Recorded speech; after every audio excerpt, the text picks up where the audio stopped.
हाय दोस्तों, हमारे चैनल तैयारी नौकरी की पे आपका बहुत बहुत स्वागत है। और आज लेके आ गए हम फिर आपके लिए करंट अफेयर्स का सेशन। तो चलिए हम इसकी शुरुआत करते हैं और देखते हैं आज के करंट अफेयर्स जो हमारे लिए इम्पोर्टेंट हैं वो कौन कौन से हैं। तो आप दोस्तों चैनल को लाइक सब्सक्राइब कर दीजिए, अपने दोस्तों को शेयर कर दीजिए जिससे वो भी इसका लाभ उठा सके। तो चलिए शुरू करते हैं। पहला क्वेश्चन देखते हैं, किस राज्य सरकार की पुलिस ने समाज सेवा के काम करते हुए अपराधियों पर सख्ती करने हेतु ऑपरेशन हॉटस्पॉट डोमिनेशन शुरू किया है। ऑपरेशन हॉटस्पॉट डोमिनेशन, इसमें क्या करेगा, पुलिस अपना काम तो करेगी ही, साथ साथ समाज सेवा का भी काम करेगी और अपराधी पे सख्ती भी लगाएगी। पंजाब, हरियाणा, उत्तर प्रदेश, बिहार। उत्तर है इसका हरियाणा। हरियाणा में अभी कुछ दिन पहले ऑपरेशन ट्रैक डाउन चलाया गया था। कुख्यात अपराधियों को गिरफ्तार करने के लिए, जो बेल पे थे अपराधी, अगर वो भी किसी संगीन कार्य में इन्वॉल्व हैं तो उनको गिरफ्तार करने के लिए ऑपरेशन ट्रैक डाउन चलाया था हरियाणा पुलिस ने। हरियाणा पुलिस के महानिदेशक हैं ओपी सिंह, आईपीएस अधिकारी हैं, उनके निर्देशानुसार जो है ये ऑपरेशन ट्रैक डाउन चलाया था। अभी उन्हीं के निर्देशानुसार जो है ऑपरेशन हॉटस्पॉट डोमिनेशन जो है वो शुरू किया गया है। इसके तहत क्या है, गांवों और शहरों में चोरी छिपे विभिन्न अड्डों पर नशा करने वाले जुआरियों, सटोरियों और आवारागर्दी करने वालों को पकड़ा जाएगा। इसके अलावा क्या करेगी पुलिस, ये तो होगी अपराधी वाली बात। इसके अलावा क्या करेगी, जिस इलाकों में सफाई नहीं है, बिजली का इंतजाम नहीं है, महिलाओं को आने जाने में परेशानी हो रही है, वहां सफाई कराएगी, वहां बिजली का इंतजाम कराएगी। और इसके अलावा क्या है, सर्दी में जो जरूरतमंदों को कंबल रजाई की उपलब्धता के लिए जो एनजीओज हैं, समाज सेवी संगठन हैं, उनके लोगों से जो है संपर्क साधेगी। तो ये समाज सेवा वाला काम हो गया। और इधर जो नशा वशा करते हैं, जुआरी वारी हैं, आवारागर्दी करते हैं, उनको पकड़ेगी। तो अपराधी को दबोचने वाला काम हो गया। तो दो काम हो गया, समाज सेवा भी करेगी और साथ साथ अपराधियों पर सख्ती भी बरतेगी। और इस ऑपरेशन का नाम दिया गया operation hotspot domination. Haryana police के पुलिस महानिदेशक हैं ओपी सिंह। अगला क्वेश्चन देखिए, विश्व कौशल एशिया प्रतियोगिता 2025 में भारत पदक तालिका में कितने स्थान पे रहा? 10, 8, 3, 5। कैवें स्थान पे रहा विश्व कौशल वर्ल्ड स्किल एशिया कंपटीशन जो अभी हुआ 2025 में, उसमें तो भारत ने जो है पदक तालिका में 8वां स्थान प्राप्त किया। ठीक है, तो भारत, ये ताइवान जो ताइपे है ना, ताइपे चीन जो है ताइवान, वहां पे जो है 27 से 29 नवंबर को हुआ था। ये तीसरा था आयोजन विश्व कौशल एशिया प्रतियोगिता का, वर्ल्ड स्किल एशिया कंपटीशन 2025 का। और भारत इसमें पहली बार भाग ले रहा था। ये तीसरा संस्करण में भारत पहली बार भाग ले रहा था।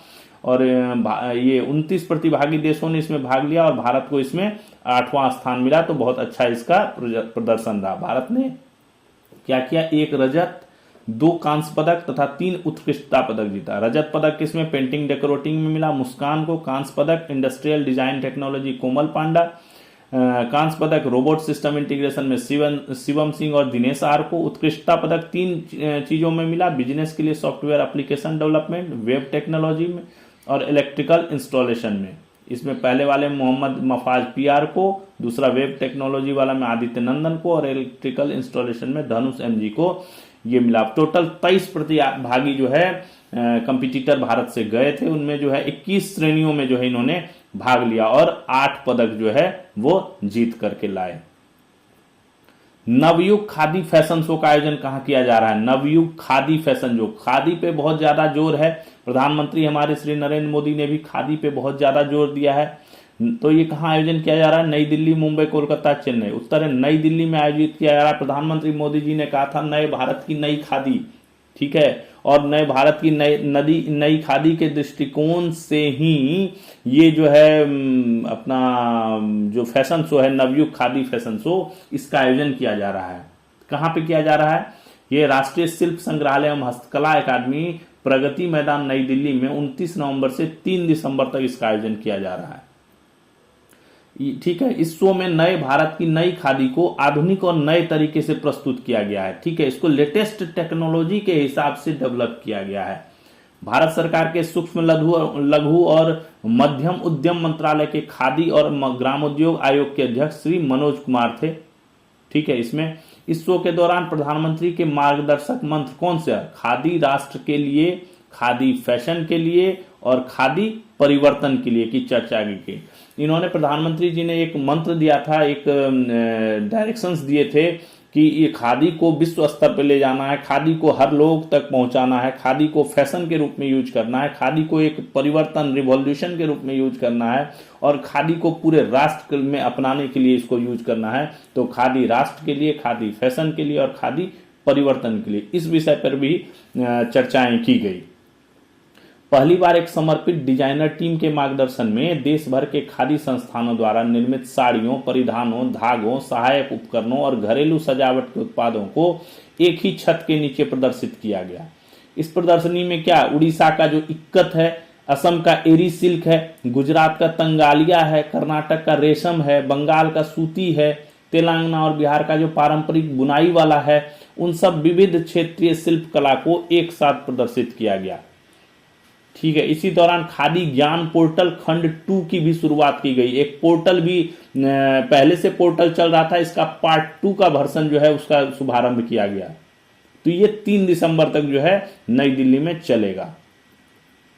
भारतीय कृत्रिम अंग निर्माण निगम, कृत्रिम अंग समझते हैं ना, आर्टिफिशियल जो बनते हैं, लिम्स बनते हैं ना आर्टिफिशियल, जो दिव्यांग हो जाते हैं उनके लिए जो है वो बनता है, तो उसके लिए है। Artificial limbs manufacturing corporation of India की स्थापना कब हुई? 60, 70, 72, 80 कब हुई? 72 में इसकी स्थापना हुई। 30 नवंबर 1972 को इसकी स्थापना हुई। 53वां स्थापना दिवस इस बार मनाया गया। इसका भारतीय कृत्रिम अंग निर्माण निगम जो है, artificial limbs manufacturing corporation of India जो है, स्थापना हुई 30 नवंबर 1972 को। यह भारत सरकार के सामाजिक न्याय और सशक्तिकरण मंत्रालय दिव्यांगजन सशक्तिकरण विभाग के तहत एक सार्वजनिक प्रक्रम है। दिव्यांग लोगों के लिए क्या करता है? कृत्रिम अंग एवं अन्य सहायक उपकरणों का निर्माण करता है। एलिम्को, शॉर्ट फॉर्म इसका एलिम्को हो गया, ALMCO जो हो गया एलिम्को। एलिम्को ने 1976 में कृत्रिम सहायता उपकरणों का निर्माण शुरू किया था। 72 में इसकी स्थापना हुई और 76 से ये जो है आर्टिफिशियल लिम्स जो है असिस्ट जो उपकरण हैं वो बना रहा है। मुख्यालय इसका कानपुर में है, उत्तर प्रदेश में। इस वर्ष का इसका 53वां स्थापना दिवस था। इस अवसर पर क्या किया गया? इसका लोगो, एक कॉर्पोरेट लोगो जो है उसका अनावरण किया गया और 2 मोबिलिटी समाधान, यानी जो दिव्यांगों के यूज के लिए जो मोबिलिटी साधन है, मोबिलिटी साधन मतलब हुआ कि जो ट्राईसाइकिल्स वगैरह होते हैं, रिमोट वाले वो होते हैं, उन सब चीजों का उद्घाटन किया गया। वर्तमान अध्यक्ष और प्रबंध निदेशक कौन है? श्री प्रवीण कुमार। वनडे क्रिकेट में सर्वाधिक शतक लगाने वाले खिलाड़ी कौन है? सर्वाधिक शतक, सेंचुरी लगाने वाले खिलाड़ी कौन है? Rohit Sharma, Sachin Tendulkar, Virat Kohli, Ricky Ponting. किन्होंने सर्वाधिक शतक लगाया है? विराट कोहली हो गए हैं सर्वाधिक शतक लगाने वाले। भारत और दक्षिण अफ्रीका के बीच चल रहे 5 मैचों का सीरीज चल रहा है। पहला मैच खेला गया, विराट कोहली ने जो है 52वां अपना शतक लगा दिया। वनडे क्रिकेट में सर्वाधिक शतक लगाने वाले जो है ये खिलाड़ी हो गए हैं। इन्होंने 306 मैचों में जो है 52 शतक लगाए हैं। दूसरे स्थान पर कौन है? हमारे सचिन तेंदुलकर, जिन्होंने 463 मैच में 49 शतक लगाए हैं। इसके बाद रोहित शर्मा 33 शतक, रिकी पॉन्टिंग 30 शतक और सनत जयसूर्या जो है 28 शतक लगाए हुए हैं। तो सबसे ज्यादा अभी वनडे में हो गया किसका? विराट कोहली का। सभी प्रारूप को अगर हम मिला दें तो टोटल में सर्वाधिक अभी सचिन तेंदुलकर का है। इन्होंने 664 मैच में 100 शतक लगाए हुए हैं। 100 शतक में जो है 49 तो इनका वनडे में ही है। इसके बाद विराट कोहली का 82 शतक है, रिकी पॉन्टिंग का 71 है, कुमार संगकारा का 63 है और उसके बाद जैक्स कैलिस है 62 शतक। ठीक है। जो ये मैच हुआ इसमें जो है भारत ने दक्षिण अफ्रीका को 17 रनों से हरा दिया। काफी रनों का इसमें जो है दोनों टीमों ने काफी रन बनाए। दक्षिण अफ्रीका के विरुद्ध विराट कोहली का ये 6ठा शतक था। दक्षिण अफ्रीका के विरुद्ध जो है अपना ये विराट कोहली ने 6ठा शतक लगाया। इससे पहले सचिन तेंदुलकर और डेविड वार्नर जो है वो 5-5 शतक जो है दक्षिण अफ्रीका के खिलाफ लगा चुके हैं। एक और रिकॉर्ड इस मैच के दौरान बना। रोहित शर्मा 3 छक्के लगाए और उसके बाद जो है वो सर्वाधिक छक्के लगाने वाले बल्लेबाज हो गए हैं। इन्होंने 352 छक्के लगाए हैं। इसके बाद शहीद अफरीदी है 351 छक्के, क्रिस गेल 331, सनत जयसूर्या 270 और लास्ट में MS धोनी 229 छक्के हैं। तो अब रोहित शर्मा सर्वाधिक छक्के लगाने वाले बल्लेबाज हो गए हैं। तो ये काफी सारे रिकॉर्ड जो है जो मैच आयोजन हुआ भारत और दक्षिण अफ्रीका के बीच, पहला वनडे 5 मैचों की सीरीज का, उसमें अब 1-0 से भारत जो है वो आगे हो गया है। अजलान शाह हॉकी का खिताब किस देश ने जीता? Pakistan, Bharat, Ukraine, Belgium. पहली बार जीत लिया है बेल्जियम ने। बेल्जियम ने भारत को हराकर अजलान शाह हॉकी का खिताब जीत लिया है। यह बेल्जियम का पहला अजलान शाह हॉकी खिताब है, फर्स्ट बार जीता है बेल्जियम ने। अगला क्वेश्चन, अंतर्राष्ट्रीय अंतरिक्ष स्टेशन की सेवा किस वर्ष समाप्त हो रही है? International space station, international space station जो है ISS की सेवा जो है सर्विस कब खत्म हो रहा है? ये बीच में बंद होने वाला था, लेकिन इसको फिर एक्सटेंड किया गया 2025, 26, 28, 30। उत्तर है 30। 24 में ये बंद होने वाला था। अंतर्राष्ट्रीय अंतरिक्ष स्टेशन की सेवा 2030 में समाप्त हो जाएगी। नासा के अनुसार 2031 के शुरुआत में इसे धरती की ओर गिराकर प्रशांत महासागर में डुबो दिया जाएगा। 1998 में लॉन्च हुआ था और 24 तक ही काम करने वाला था, परंतु इसकी अवधि को जो है 2030 तक जो है इसको बढ़ा दिया गया। इसके बाद 35 तक जो है पृथ्वी की कक्षा में पुरानी जो ये स्पेस स्टेशन है, इसके जगह पे 6 नए स्पेस स्टेशन जो है वो लग जाएंगे। चीन का तियोंगयांग स्पेस स्टेशन जो सेंजो 21 अभी गया था, 21 सेंजो 21 गया था ना, सेंजो 20 वाले सारे आ गए और 21 वाले गए। 3 अंतरिक्ष यात्री 2021 में लॉन्च हुआ था और नवंबर 22 से इसमें लगातार अंतरिक्ष यात्री रहते हैं 6 महीने के लिए। इसकी जो सेवा अवधि है वो 15 साल है।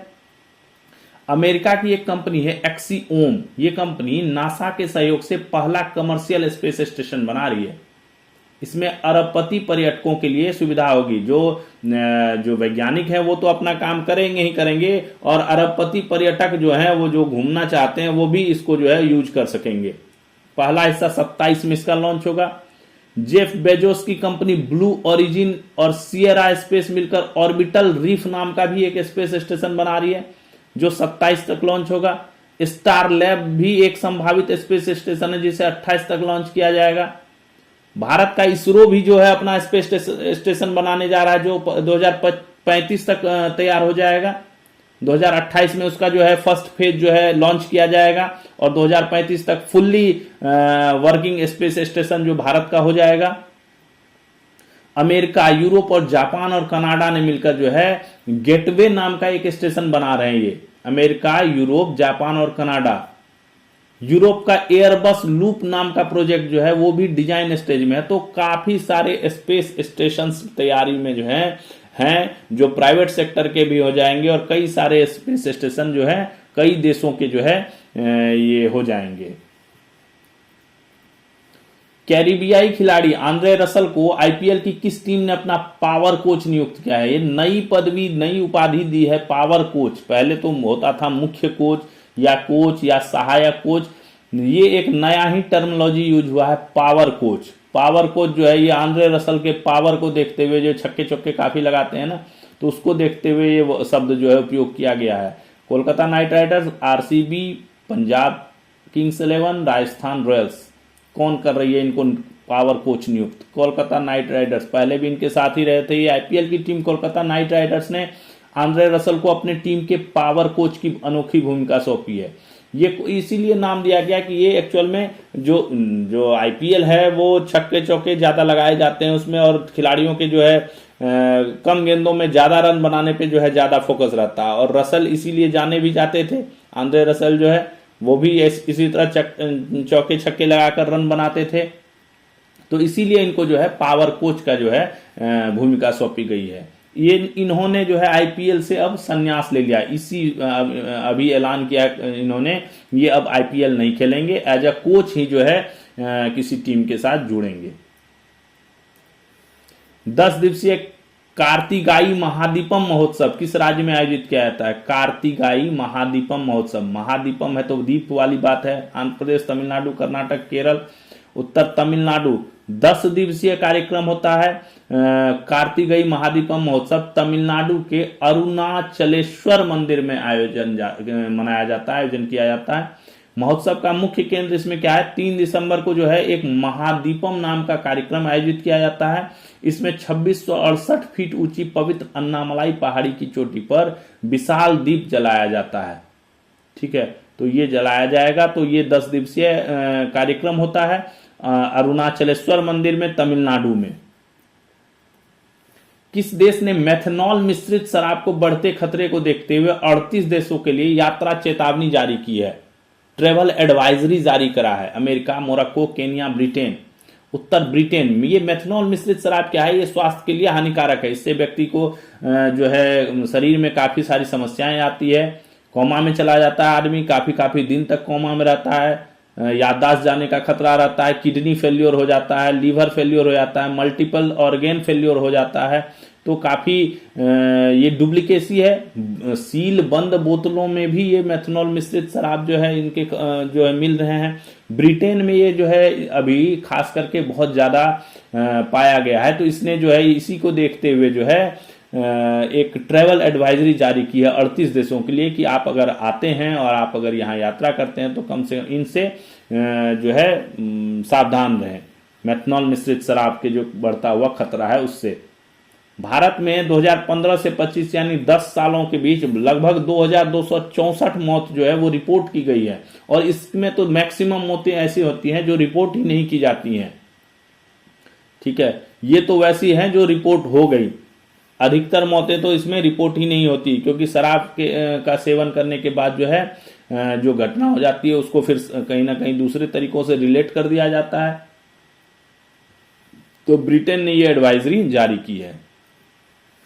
भारत फुटवियर उत्पादन और इसके खपत के मामले में विश्व में कितने स्थान पे है? फुटवियर उत्पादन, ठीक है ना, फुटवियर पैर वाला फुटवियर उत्पादन पहले, दूसरे, तीसरे, चौथे। दूसरे, भारत फुटवियर उत्पादन और इसके खपत के मामले में विश्व में दूसरे स्थान पर है। उत्पादन और खपत दोनों है, दूसरे स्थान पर है। वाणिज्य एवं उद्योग मंत्रालय के उद्योग एवं आंतरिक व्यापार संवर्धन विभाग जो IITF का आयोजन किया था, अभी अंतर्राष्ट्रीय व्यापार मेला का आयोजन यही करता है। उद्योग एवं आंतरिक व्यापार संवर्धन विभाग ने आत्मनिर्भर भारत अभियान के तहत फुटवियर क्षेत्र को क्या दर्जा दिया है? चैंपियन सेक्टर का दर्जा दिया है इसको। ठीक है, ये क्वेश्चन आ सकता है, ध्यान रखिएगा। चैंपियन सेक्टर का दर्जा इसको दिया गया है फुटवियर क्षेत्र को। वित्त वर्ष 24-25 में भारत का फुटवियर निर्यात कितना था? $2500 मिलियन से अधिक था, जबकि इसका आयात लगभग $680 मिलियन था। ठीक है, आयात से निर्यात 4 गुना ज्यादा है।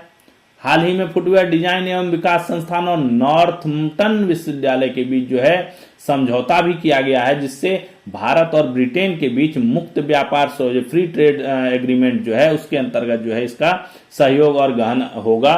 तो ये काफी इंपॉर्टेंट इशू है। फुटवियर डिजाइनिंग के क्षेत्र में जो है और ज्यादा संवर्धन हो जाएगा, और भारत अभी तो दूसरे स्थान पे है, ये उत्पादन और खपत दोनों में जो है प्रथम स्थान पे आएगा। 1 दिसंबर को भारत के किस अर्धसैनिक बल का स्थापना दिवस मनाया जाता है? किसका स्थापना दिवस? रेजिंग डे मनाया जाता है। BSF, SSB, ITBP, CISF। Raising day BSF का, BSF सीमा सुरक्षा बल का 1 दिसंबर को सीमा सुरक्षा बल का स्थापना दिवस मनाया जाता है। इसकी स्थापना 1 दिसंबर 1965 को जब भारत पाकिस्तान का युद्ध हुआ उसके बाद इसकी स्थापना हुई। यह दुनिया का सबसे बड़ा सीमा सुरक्षा बल है। ये किसके अंदर आता है? गृह मंत्रालय के अंतर्गत आता है। ये रक्षा मंत्रालय के अंतर्गत नहीं आता है। जो भी अर्धसैनिक बल है वो गृह मंत्रालय के अंतर्गत आती हैं, ध्यान रखिएगा ये बात। रक्षा मंत्रालय के अंतर्गत सिर्फ नॉर्मल सेना, नेवी और एयरफोर्स, ठीक है, स्थल सेना, जल सेना और वायुसेना, यही 3 आती हैं। तो BSF को जो है इसे भारतीय क्षेत्रों की रक्षा की पहली पंक्ति, फर्स्ट लाइन ऑफ डिफेंस कहा जाता है, क्योंकि बेसिकली यही बॉर्डर पे रहती है ना। पाकिस्तान और बांग्लादेश की 2 सीमाओं की जो है ये सुरक्षा करती है। लगभग 6375 किलोमीटर लंबी इंटरनेशनल बाउंड्री की ये निगरानी करती है, जिसमें जो है पाकिस्तान और बांग्लादेश का जो है बॉर्डर इंक्लूड है। ठीक है, और इसका जो है अपना ट्रेनिंग सेंटर्स हैं, डॉग ट्रेनिंग सेंटर्स है इसका, जहां पे पूरे देश विदेश के कुत्तों को भी ट्रेनिंग दी जाती है। टियर स्मॉक यूनिट है अपना इनका एयरफोर्स का वो है सिस्टम है, एयर विंग है इनका, ठीक है, वाटर विंग है इनका। तो काफी बहुत बड़ी जो है ये फोर्स है, पारामिलिट्री फोर्स है। किस राज्य के राष्ट्रीय महत्व के एक स्मारक में जैन तपस्वियों के पत्थर के बिस्तर और तमिल ब्राह्मी शिलालेखों का वाला शैलाश्रय मौजूद है? एक स्मारक है राष्ट्रीय महत्व का, जिसमें जो है जैन तपस्वियों के पत्थर के बिस्तर और तमिल ब्राह्मी शिलालेखों वाला शैलाश्रय मौजूद है। आंध्र प्रदेश, कर्नाटक, तमिलनाडु, केरल। कहां पे है? तमिलनाडु, सित्तनवसल तमिलनाडु के पुदुकोट्टई जिले के विरालीमलाई विधानसभा क्षेत्र में भारतीय पुरातत्व सर्वेक्षण की देखरेख और रखरखाव के तहत राष्ट्रीय महत्व का एक स्मारक है। ठीक है, तमिलनाडु में है, पुदुकोट्टई जिला में है। ठीक है, इसका ऐतिहासिक और पुरातात्विक महत्व बहुत अधिक है। इसमें जैन तपस्वियों के पत्थर के बिस्तर और तमिल ब्राह्मी शिलालेख वाला शैलाश्रय, 7वीं से 9वीं सदी में चट्टान को काटकर बनाया गया गुफा मंदिर, जिसमें शुरुआती दुर्लभ भित्ति चित्र इत्यादि शामिल हैं, जो आरंभिक जैन चरित्रों और पुरानी कला परंपराओं को दर्शाते हैं। बेसिकली ये जैन से रिलेटेड है। सित्तनवसल का जो तमिलनाडु का सित्तनवसल जो है, ये एक स्मारक है, यहाँ पे राष्ट्रीय महत्व का स्मारक है, राष्ट्रीय इंपोर्टेंट का स्मारक है, नेशनल लेवल का स्मारक है, जहां पे ये जैन से रिलेटेड चीजें जो है अवेलेबल है। अब तक राष्ट्रीय स्तर के कुल कितने 8 प्रसिद्ध संग्रहालयों और भारतीय पुरातत्व सर्वेक्षण संग्रहालयों को सॉफ्टवेयर के माध्यम से डिजिटल किया गया है? कुल कितने प्रसिद्ध संग्रहालयों और भारतीय पुरातत्व सर्वेक्षण संग्रहालयों को सॉफ्टवेयर के माध्यम से डिजिटल किया गया है? 15, 10, 12, 20। उत्तर है 10। संस्कृति मंत्रालय अपने संग्रहालयों में प्रदर्शित विभिन्न कलाकृतियों के डिजिटलीकरण के लिए जतन नामक एक सॉफ्टवेयर का उपयोग कर रहा है। क्या कर रहा है? जो संस्कृति मंत्रालय है अपना, ये जो संग्रहालय में जो कलाकृतियां होती हैं उनको डिजिटलाइजेशन करने के लिए, डिजिटलाइजेशन के तहत जो है एक सॉफ्टवेयर बनाया है, उसका नाम दिया है जतन। इसके तहत कर रहा है। इसके तहत अब तक राष्ट्रीय स्तर का 8 प्रसिद्ध संग्रहालय तथा 2 भारतीय पुरातत्व सर्वेक्षण का 2 संग्रहालय को जो है, इसको जो है डिजिटलाइज जो है वो किया गया है। ठीक है, तो केंद्रीय संस्कृति और पर्यटन मंत्री कौन है? श्री गजेंद्र सिंह शेखावत। वर्ष 2011 की जनगणना के अनुसार देश में कुल कितनी भाषाएं सूचित हैं? 11 की जनगणना की बात कर रहा है ये। कुल कितनी भाषाएं सूचित की गई हैं? 50, 150, 105, 121, 120, 121। भारत की जनगणना 2011 के अनुसार देश में कुल 121 भाषाएं सूचित की गई हैं। इनमें कई भाषाओं की अपनी विशिष्ट लिपियां हैं, जबकि अन्य साझा लिपि या क्षेत्रीय लिपियों में लिखी जाती है। कई तो हैं जो डेडिकेटेड लिपीज हैं, बट कोई जो है वो साझा लिपि में भी लिखी जाती है, जो या लोकल लिपि जो होती है उसमें भी लिखी जाती है। शिक्षा मंत्रालय द्वारा भारत की विलुप्त प्राय भाषाओं की सुरक्षा और संरक्षण स्कीम के तहत केंद्रीय भारतीय भाषा संस्थान मैसूर के माध्यम से 10,000 से कम लोगों द्वारा बोली जाने वाली भारत की उन सभी भाषाओं जिन्हें विलुप्त प्राय भाषाएं कहा जाता है के संरक्षण, परीक्षण और प्रलेखन का कार्य किया जाता है। ठीक है, कौन करता है? शिक्षा मंत्रालय करता है। स्कीम के प्रथम चरण में पूरे भारत में कितना 117 विलुप्त प्राय भाषाओं, मातृभाषाओं को अध्ययन और प्रलेखन के लिए चुना गया। 117 विलुप्त प्राय भाषाएं हैं, उनको जो है चुना गया है कि इनका जो है अध्ययन, एनालिसिस किया जाएगा कि क्या इसमें विलुप्त प्राय वाली क्या है।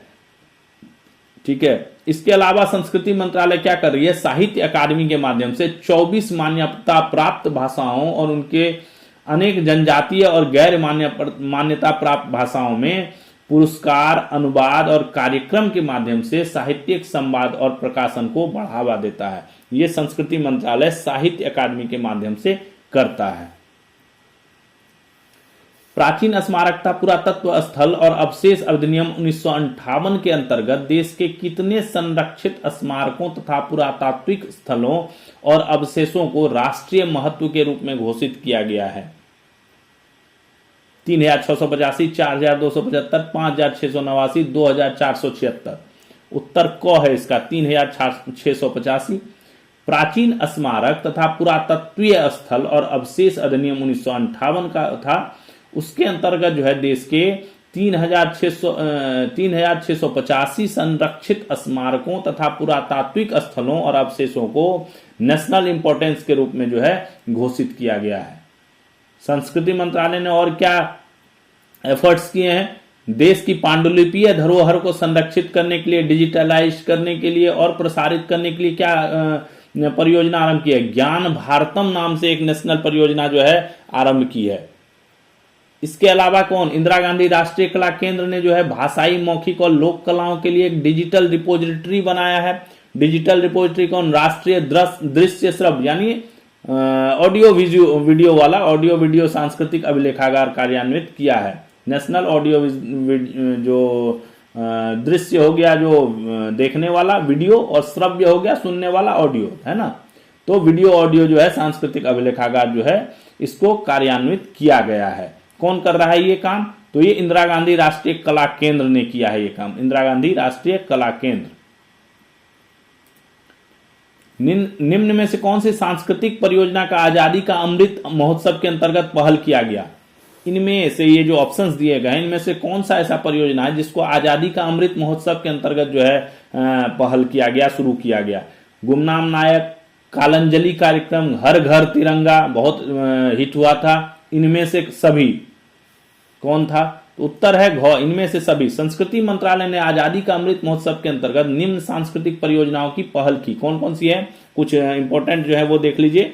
मेरी गांव मेरी धरोहर, मेरा गांव मेरी धरोहर, कलांजलि कार्यक्रम, जीवंत ग्राम कार्यक्रम, मेरी माटी मेरा देश, हर घर तिरंगा, घर घर तिरंगा भी था, हर घर तिरंगा, रचनात्मकता में एकता, गुमनाम नायक, डिजिटल डिस्ट्रिक्ट रिपोजिटरी। ये सारे जो हैं परियोजनाओं को जो है शुरुआत की गई कौन, संस्कृति मंत्रालय के द्वारा आजादी का अमृत महोत्सव के अंतर्गत। अंटार्कटिका दिवस कब मनाया जाता है, 1 दिसंबर, 30 नवंबर, 2 दिसंबर, 5 दिसंबर। अंटार्कटिका दिवस पता ही होगा आपको, अंटार्कटिका महाद्वीप जो है 1 दिसंबर को। अंटार्कटिका संधि हुई थी 1 दिसंबर 1959 को। उसके हस्ताक्षर किए जाने के बाद याद में जो है दुनिया भर में क्या किया जाता है, अंटार्कटिका दिवस मनाया जाता है। तो 1 दिसंबर 1959 को हुआ था, तो 1 दिसंबर को मनाया जाता है इसका।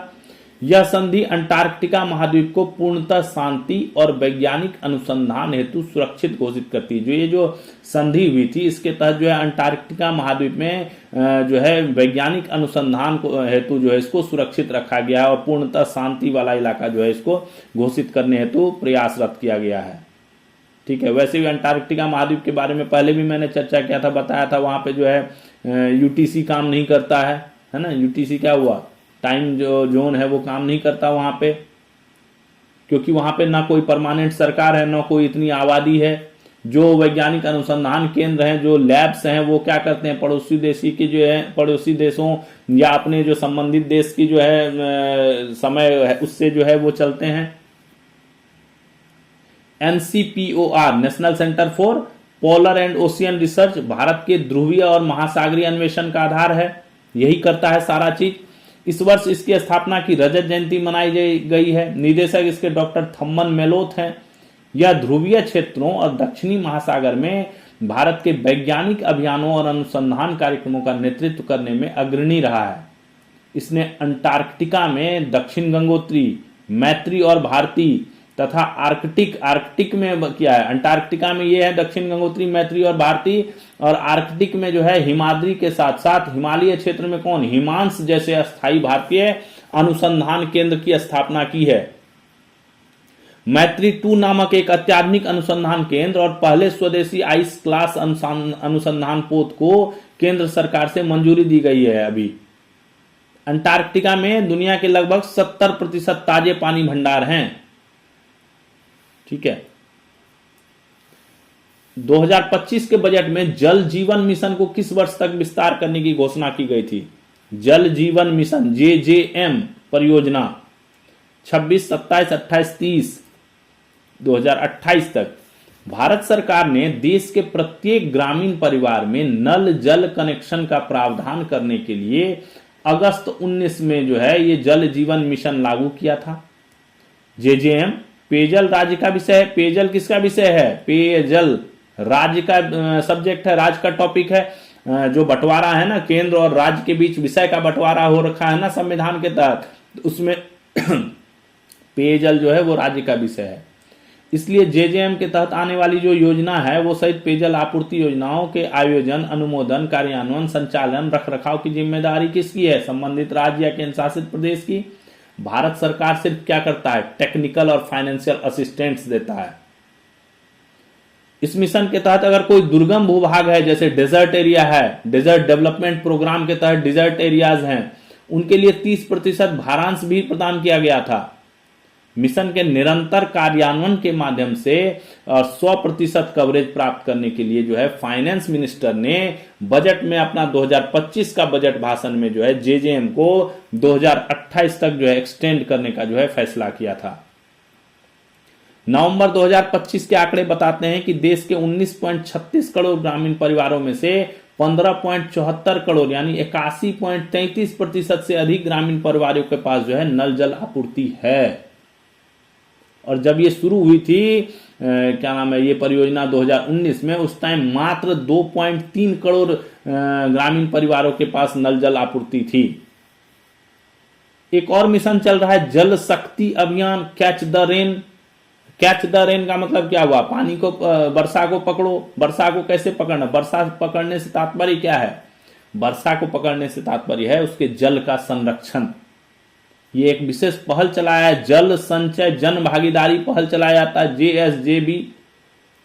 ठीक है 6 सितंबर 24 को शुरू हुई, जिसका उद्देश्य क्या है? सहयोगी समुदाय संचालित जल संरक्षण प्रयासों को बढ़ावा देना और स्थानीय समुदाय, उद्योग, अन्य हितधारकों की सक्रिय भागीदारी सुनिश्चित करते हुए कम लागत, वैज्ञानिक रूप से डिजाइन की गई कृत्रिम पुनर्भरण संरचनाओं के माध्यम से जल वाटर मैनेजमेंट को बेसिकली ये रिलेटेड जो है ये अभियान है। नागालैंड राज्य के स्थापना दिवस की स्थिति को मनाया जाता है 1 दिसंबर, 2 दिसंबर, 3 दिसंबर। यहां भी ऑप्शन 3 दिसंबर ही हो रखा है। 4 दिसंबर मान लीजिए आप। कब मनाया जाता है?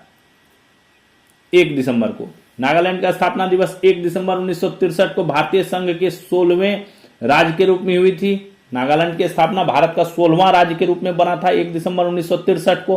पहला राज्य था स्वतंत्रता के बाद, जो विशेष रूप से किसके लिए बनाया गया? नागा लोगों के लिए बनाया गया था। नागा क्या है? एक नागा क्या है? नागा जनजाति नहीं है, जातीय समुदाय है। एक विभिन्न जनजातियों का एक समुदाय है ये नागा, इसलिए उनको नागा कहा जाता है। ये एक कोई जाति नहीं है या जनजाति नहीं है। राज्य की राजधानी कहाँ है? कोहिमा में है। पूर्वोत्तर में इसके अरुणाचल प्रदेश से घिरा है, ये दक्षिण में मणिपुर से घिरा है, पश्चिम तथा उत्तर पश्चिम में असम से, और पूर्व में यानी ईस्ट साइड में इसके जो है म्यांमार, बर्मा से ये जो है घिरा हुआ है। यहाँ की सबसे बड़ी जनजाति कौन है? कोन्याक। कोन्याक सबसे बड़ी जनजाति है। इसके अलावा और कौन से जनजाति यहाँ रहते हैं? आओस, तांगखुल, सेमास, अंगमी आते हैं, ये मेन है। और भी कई सारे हैं। नागा जनजाति नहीं बल्कि एक जातीय समुदाय है जिसमें कई जनजातियां शामिल हैं। राज्य पशु यहाँ का ग्याल है। बैलिथ का ट्रैगोपन यहाँ का राज्य पक्षी है। प्रतिवर्ष जो है इस अवसर पर, स्थापना दिवस के अवसर पर 1 से 10 दिसंबर तक जो है क्या नाम है, किसामा कोहिमा नागालैंड में हॉर्नबिल महोत्सव मनाया जाता है। हॉर्नबिल महोत्सव ये आदिवासियों का जो है, जनजातियों का जो है एक बहुत प्रसिद्ध महोत्सव है, हॉर्नबिल महोत्सव। इस वर्ष यूके यानी ब्रिटेन को क्या किया गया है? पार्टनर देश, सहयोगी देश घोषित किया गया है। एयर इंडिया को ऑफिशियल ट्रैवल पार्टनर घोषित किया गया है। इसके तहत क्या बोइंग 737-8 विमान जो है वो पेश किया जाएगा, जिस पर कौन? सुंग कोटेप्सु जो नागा योद्धा थे, उनकी जनजाति की पारंपरिक शॉल है। को टेल्स ऑफ इंडिया यानी जो विमान का टेल्स होता है, पीछे का तरह होता है, उस पर इसको प्रदर्शित किया जाता है, उसको टेल्स ऑफ इंडिया पहल के तौर पर जो है दर्शाया जाएगा। चलिए अब सिर्फ इंफॉर्मेशन वाले चीजें हैं।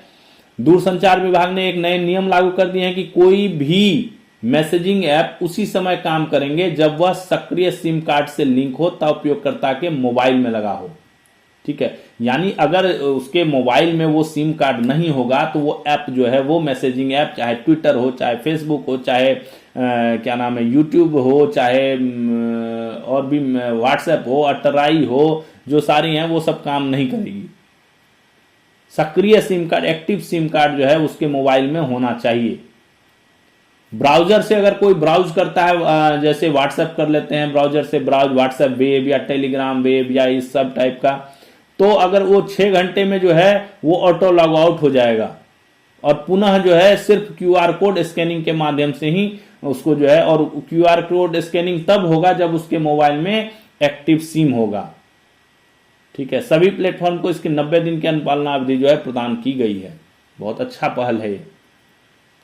सैयद मोदी बैडमिंटन टूर्नामेंट में भारत की त्रिशा जाली व गायत्री गोपीचंद ने पदक जीतकर भारत का परचम लहराया। त्रिशा जाली और गायत्री गोपीचंद ने जो है सैयद मोदी बैडमिंटन टूर्नामेंट में पदक जीत लिया है।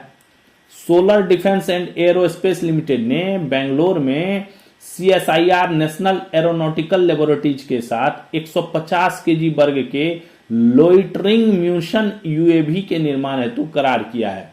क्या है ये? एक ना विशेष ना सुसाइड ड्रोन टाइप का है। कामिकाज ड्रोन होते हैं ना जो, उस टाइप का ये, मतलब खुद ही दुश्मन को जो है वो क्या अपना टारगेट अचीव किया, उसके ऊपर गिरा, वहीं पे खुद ही जो है ये नष्ट हो गया।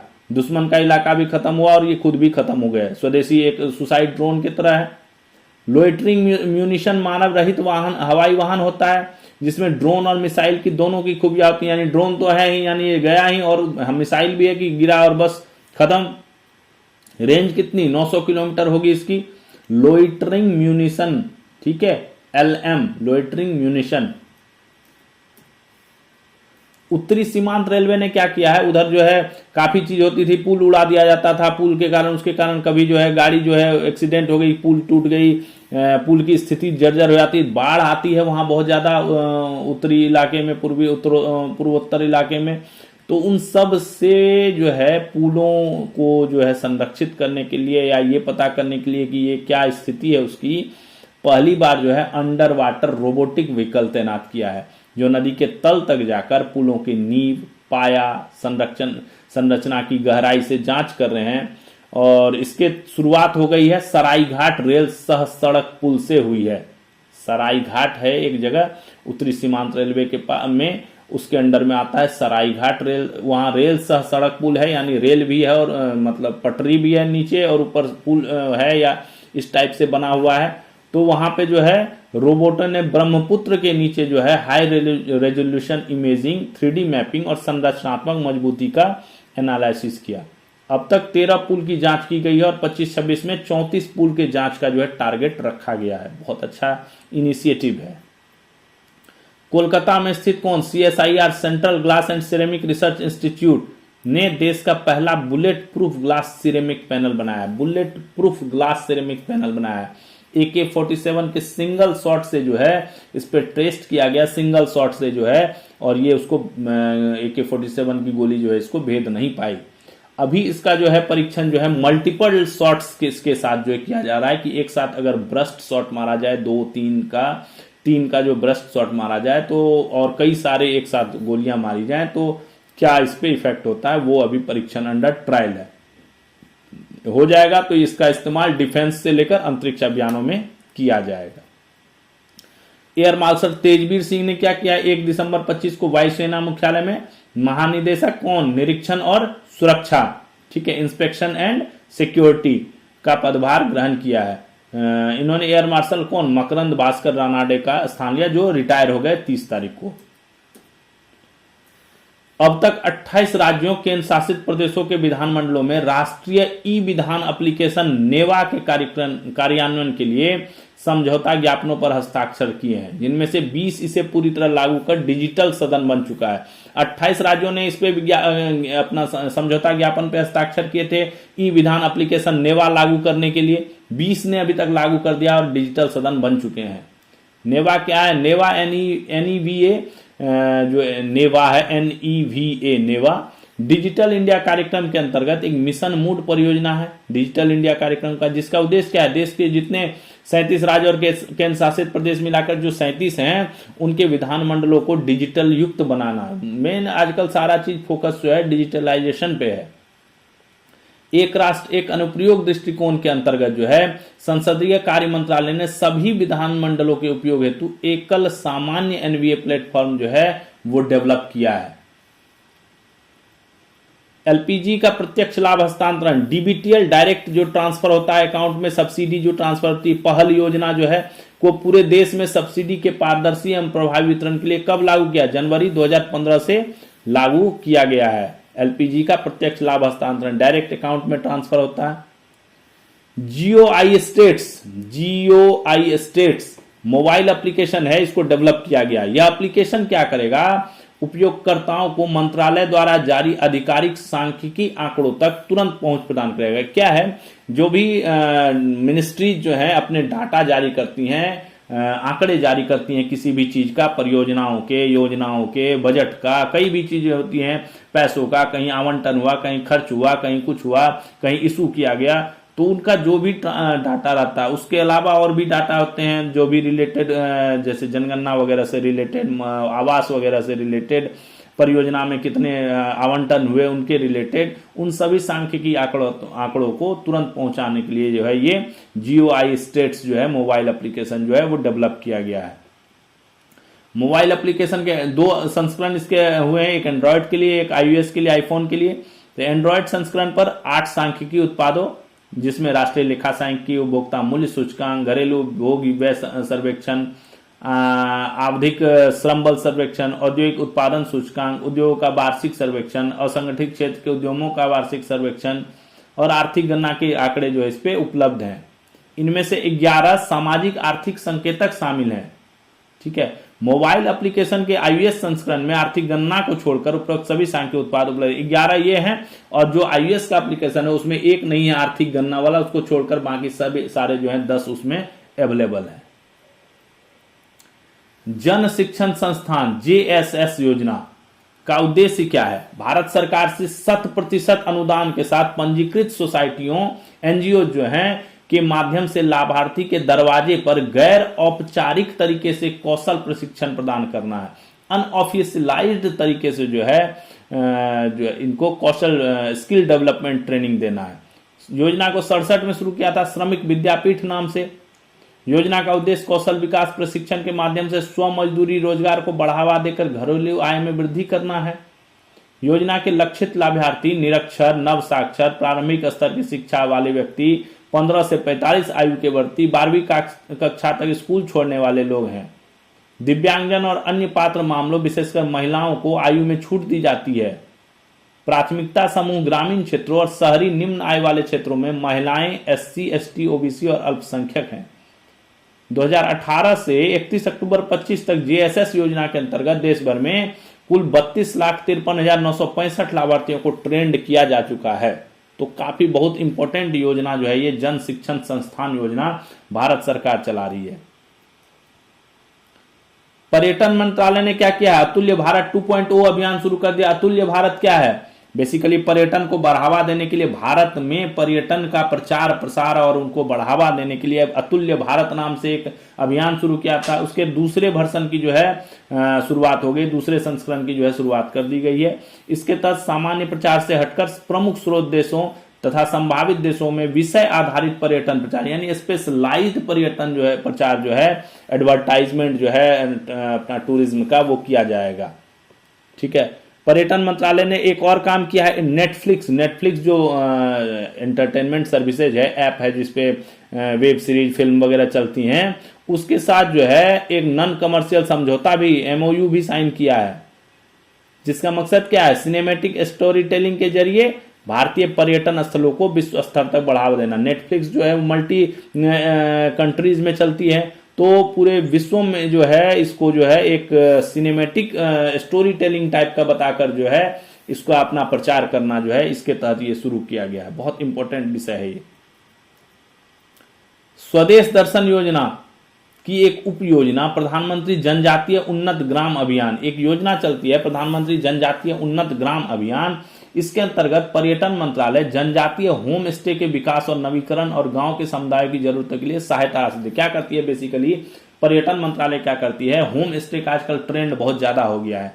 पहले वो लोग होटल में रुकते थे, आजकल क्या होम स्टे हो गया। होम स्टे में बेसिकली क्या होता है, एक घर जो है वो पूरी रूप से आपको दे दिया जाता है, उसमें आप जो है रहिए, खाना बनाइए, खाइए। अगर आपको जरूरत है तो एक बंदा भी मिल जाएगा जो काम करेगा और आपको सारी जरूरतों को जो है, जो खाने पीने की जरूरतें हैं उसको वो पूरा कर देगा। तो ये होम स्टे का जो है, इसमें इसको बढ़ावा देने के लिए जो है ये स्वदेश दर्शन योजना की एक उप योजना जो है प्रधानमंत्री जनजातीय उन्नत ग्राम अभियान जो है ये चलाई गई है। योजना का उद्देश्य क्या है? जनजातीय इलाकों में होम स्टे विकसित करना ताकि जिम्मेदार पर्यटन को बढ़ाया जा सके और जनजातीय समुदाय के लिए रोजी रोटी के अवसर बढ़ाए जा सके। ठीक है, इसमें जो प्रोत्साहन राशि दी जाती है वो मुख्य केंद्र गांव के समुदाय की जरूरतों के लिए 5 लाख, प्रत्येक परिवार के लिए 2 नए कमरे बनाने के लिए 5 लाख और प्रत्येक परिवार के मौजूदा कमरों का जो रिनोवेशन होगा, नवीनीकरण के लिए जो है 3 लाख तक की वित्तीय मदद जो है वो दी जाती है। तो ये था हमारा आज का सेशन। आपको आज का सेशन कैसा लगा अपने कमेंट्स में जरूर बताइए, अपने दोस्तों को इसको शेयर कीजिए। इसका जो है पीडीएफ आपको जो है लिंक में डाला हुआ है, उसमें डिस्क्रिप्शन में जो डाला हुआ है लिंक उसका टेलीग्राम चैनल का, आप वहां जाके जो इसको डाउनलोड कर सकते हैं वहां से और इससे नोट्स बना सकते हैं। अपने दोस्तों को भी शेयर कीजिए, चैनल को हमारे सब्सक्राइब कर दीजिए जिससे हमें मोटिवेशन मिले और जो है हम और अच्छा कंटेंट आपके लिए लाएं जो आपके एग्जाम में मदद करे। तब तक के लिए थैंक्स फॉर वॉचिंग तैयारी नौकरी की, और जय हिंद। कल फिर मिलते हैं नए सेशन के साथ।